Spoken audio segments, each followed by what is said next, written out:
In the shadow of the Syrian civil war, a lesser-known but equally significant conflict has been brewing.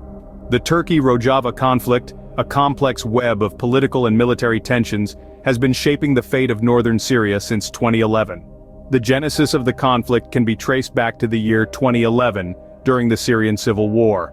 A Kurdish-dominated coalition, seeking to establish a new constitution for the autonomous region of Rojava, sparked what would later be known as the Rojava Revolution.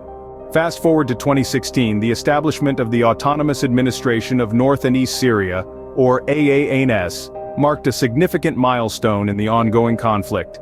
The AANS, seen by its supporters as a social revolution, highlighted the prominent role played by women and the implementation of democratic confederalism.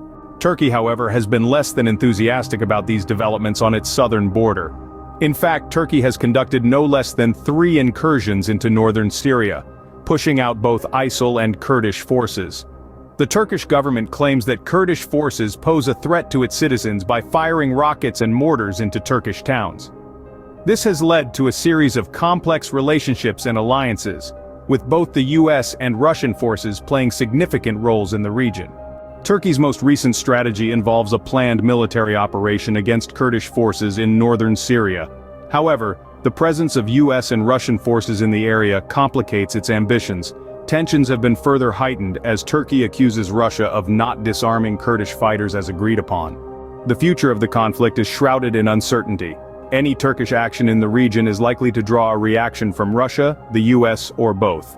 The geopolitical Gordian knot that is the Turkey-Rojava conflict is a testament to the intricate and complex nature of international relations and regional politics. In summary, the Turkey-Rojava conflict is a multifaceted issue, rooted in a long history of tensions between Turkey and the Kurdish forces. From the establishment of the AANS to the ongoing military operations, the conflict has become a significant part of the larger narrative of the Syrian civil war. As the world watches, the future of Rojava hangs in the balance, subject to the whims of international politics and regional power dynamics.